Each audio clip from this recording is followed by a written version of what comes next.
家好，今天我们来聊一下空腹慢跑，一种在没有进食的状态下进行的慢跑锻炼。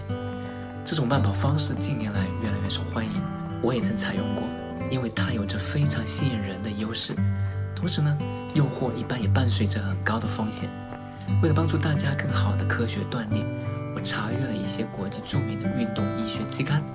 话不多说，快跟我来一起盘点一下空腹慢跑的利弊，以及安全高效运用它的方法。首先，我们说一说优点。空腹慢跑可以帮助身体在短时间内更快地燃烧脂肪。登载在美国运动医学期刊《Medicine and Science in Sports and Exercise》上的一项名为“进食状态下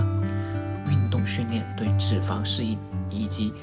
碳水化合物恢复过程中的葡萄糖耐量的影响”的研究显示，空腹慢跑可以显著提升身体对脂肪的利用率。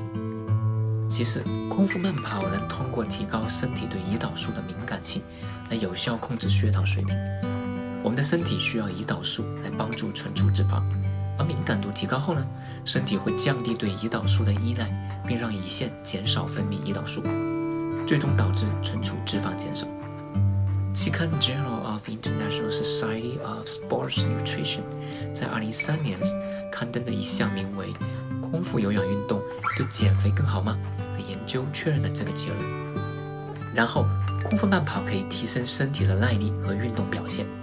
身体在空腹的情况下会转化为使用脂肪和酮类来作为脂肪的燃料来源，而不是碳水化合物，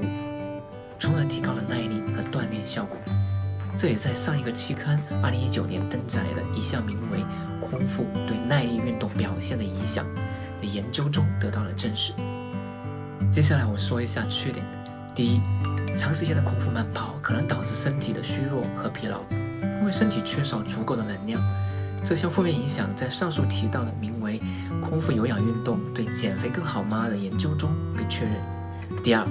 空腹慢跑的状态下，身体中的蛋白质会开始分解，这对健康和成绩并无好处。而在跑后的恢复过程中，身体会因为氨基酸的缺乏而导致免疫力降低，并增高受伤的风险。第三，过于频繁的空腹慢跑可能会对身体造成伤害哦。2018年，美国医学期刊《Journal of the American Medical Directors Association》刊登的一项名为“运动和热量限制对健康成年人肌肉质量和力量的影响”的研究发现，过度的空腹慢跑会损伤肌肉和关节，甚至可能会导致长期的代谢问题哦。那么，若想尝试空腹慢跑，该如何正确的规避风险呢？空腹慢跑虽然有很多优点，但是我们需要根据个人的身体状况以及锻炼目的来适当的进行准备工作。首先，在进行空腹慢跑之前，建议先咨询医生，并确保身体状况良好。同时，空腹慢跑需要在适当的时间和频率进行。一般来说，空腹慢跑应当在早晨进行，因为这个时候身体燃烧脂肪的能力最强。频率最好在每周不要超过3次。然后，应控制训练的时长和强度，具体可参考我的影片跑多少最健康，切勿过度锻炼，避免造成伤害哦。其次，若是初学者，应最好避免空腹慢跑，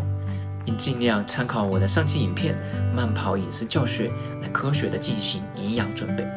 好了，我们今天讨论了空腹慢跑的优缺点以及安全的运用方法，欢迎按赞和评论哦。新朋友记得订阅我并打开小铃铛，你们的支持是小弟持续更新的重要动力哦。再次感谢，我们下期再见吧，拜拜。